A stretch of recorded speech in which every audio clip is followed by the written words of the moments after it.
It's the 15th and final movie in the DCEU. This is Aquaman and the Lost Kingdom, the sequel to the blockbuster movie Aquaman 2018. I am DC Legend, back with full breakdowns, Easter eggs, and things you've probably missed in DC's Aquaman and the Lost Kingdom 2023. So if you haven't watched this movie yet, here's your spoiler warning. This is SUPERVERSAL HUB, and this is MAC-TEC's Hero News. And before we start, I want to tell you that this movie is so good. I don't know what the other reviews have showed, and I know I'm one of the only weirdos that like The Flash, but this movie is probably the best Marvel and DC movie so far this year. Yes, that's right. And I don't want to talk about the box office performance because, superhero movies have been facing a lot of crises as a whole. And straight away, let's find the X. You do remember that the first movie had a short fight sequence with Arthur and pirates at the beginning. Yeah, this one also begins with Aquaman fighting pirates. Arr, which teases that he'll be fighting Black Manta the pirate throughout the movie. Okay, so Aquaman is now husband and father, but his baby is missing a booty. I mean, you see this bike Arthur rides in the film for fun? Yeah, he does ride in the film for fun, and also teasing that he might return as Lobo, the space biker in James Gunn's DCU. So Arthur and Pups share a beer like they did in the first movie, but this time the beer is pretty specific. It's Guinness, which is Jason Momoa's favorite beer. I hear he even has a line for it. They probably asked him his choice during production and he was like, "Oh, I'll have a Guinness." And everyone's like, okay.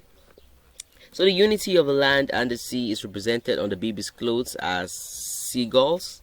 Yeah, it could have been anything. It could have been any Warner Brothers brand. I mean, a fish, a whale, Scooby-Doo, or anything. But they decided to use seagulls, which actually kind of makes sense, since seagulls have a thing to do with the land and the sea. Arthur leaves his mouth open and the baby pees in it. Remember what he did say in the first movie? That I could have just peed on it?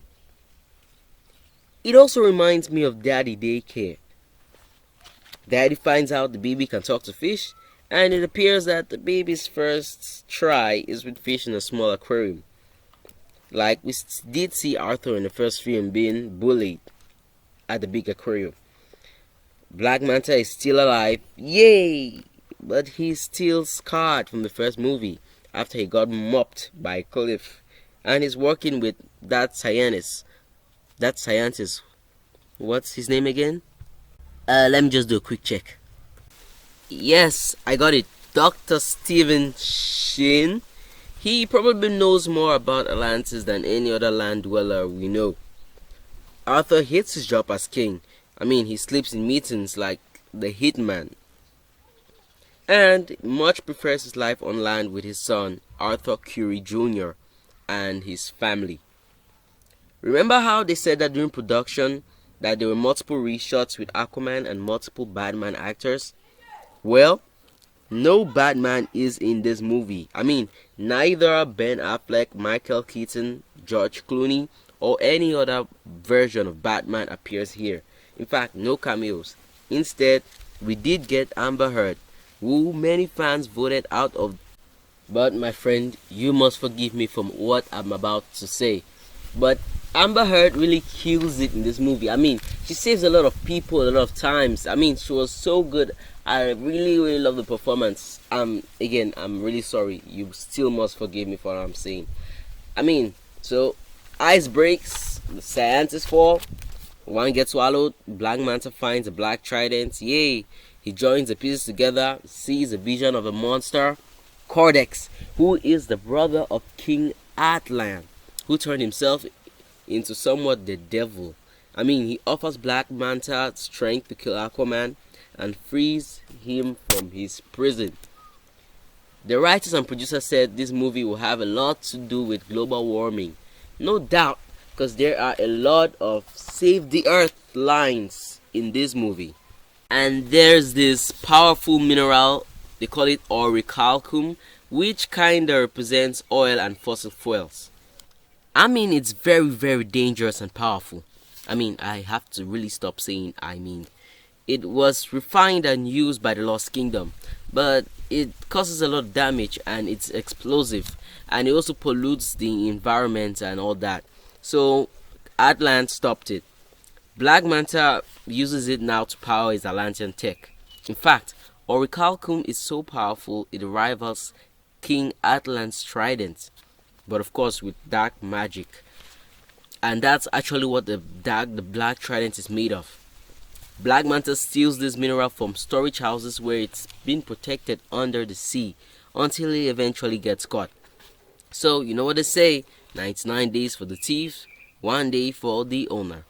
So he causes a distraction. He goes to Atlantis, fires these sonic blasters that disturb the nervous system. He destroys the bridge, and a good number of ships, a good number of Atlantean citizens probably die. And also just to say that Nicole Kidman also kills it in this movie as Arthur's mother, Queen Atalanta. Cool fight, the king gets tossed, Mera gets injured, and Black Manta escapes with more Orichalcum. Arthur saves the train, Spider-Man style.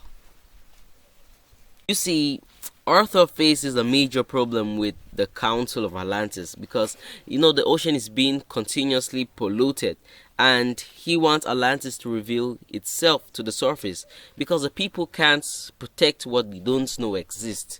So he wants them to also share resources and build a better world. But even as king, he is still held back by the council. Pretty much reminds me of Wakanda and T'Challa.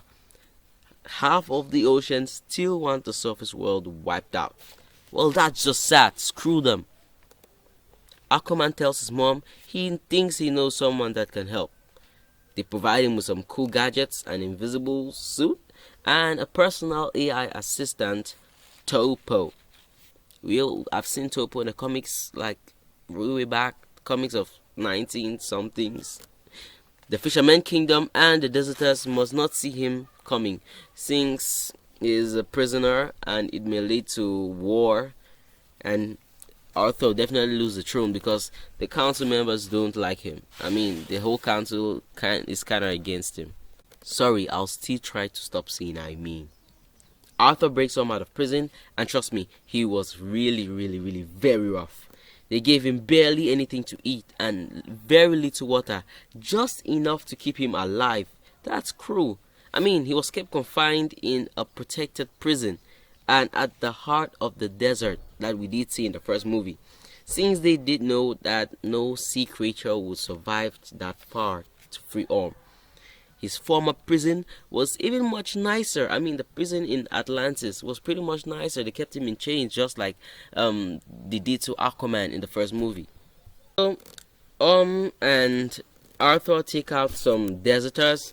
Is finally free. He washed by the sea waves, and boom, he's back all muscly, and they continue wrestling, and the people become too many. The deserters come in groups, like in Zack Snyder's Justice League when Steppenwolf was about to leave, and all the Amazons were like, yeah. So they all escape along with Topo, Aquaman, and Orm. Orm sees what the ocean has become, and he's really sad about it. He's disappointed of what his brother has done to the ocean, and they continue the journey. They have to find some info about what's going on from another place. What's that place called again? Please excuse me. Well, not too sure, but did say it was a pirate kingdom, and they have a fish-like king, which kind of reminds me of Star Wars. Yeah. The king is reluctant to tell them anything he knows. So, Orm goes, yeah, Aquaman, go flex your muscles. Aquaman beats some guards and forces the king to tell them everything he knows. When they get enough of what they need, poof, they're off. And I want to say that this island is called the Devil's Deep, and it looks kind of to me like the Journey to the Center of the Earth and the Journey to the Mysterious Island. Those two movies, yeah. But except the reason behind the gigantic creatures here is of the mutations from breathing orichalcum gas produced during refinery. I mean, wherever Black Manta refines this orichalcum, it's the gas is leaking right through a volcano into the sky like a chimney. So there's a great chase here. The true king builds a bridge, which was a metaphor. It was intended to be a metaphor, but that metaphor saves Orm's life. They break into the refinery, they get caught, they fight, they cause damage, they get attacked by Black Manta. Aquaman handles Black Manta very well, but when he's possessed, oh no. Orm picks up the Black Trident and he gets a really tough vision. Some Atlanteans come to save them and they head back to replan. And Mera saves the day again. Still, please, you must forgive me. Orm tells them everything he saw. Let me see if I can get it all right. In the days of King Atlan, there were 7 kingdoms, and the Lost Kingdom was a curse on them all. It was ruled by his very own brother, Codex, the brother of King Atlan, and he used this orichalcum as a source of energy for their homes, their weapons, and everything else. But it caused a lot of damage to the atmosphere, and it was about to melt down the entire climate. Yes, in fact, the Lost Kingdom was always dark, even before they sank into the sea. So King Atlan couldn't let this happen, so he confronted his brother, and his brother saw it as, you want to take everything from me? I can never let that happen. The brother forged a trident out of orichalcum and infused it with dark magic. He transformed all his subjects and himself into monsters just to go to war with Atlantis. And guess what? They still mopped the floor with them. And the king's trident broke it into 2, split it in half. The king locked them there with a spell and sealed it with his blood. So it means that the key to Cordex's prison is the royal bloodline itself. They need the DNA of King Atlan's blood. So Orm was thinking, okay, so it means Black Manta needs you, Mom, you, Mera, Aquaman, or me, because we're the end of the bloodline. And Aquaman says, oh no, we're not. It means Black Manta went after the sun. Poor baby. So back at home, Pops is just watching news on global warming and the lights are out. Like, remember in Blue Beetle, the same thing happened before they were attacked? Black Manta says, I won't kill you so he can watch you die. Now, Aquaman returns home, the house is burnt and his father is left half dead. But thanks to Atlantean tech, he doesn't die. Aquaman is pissed and ready for war.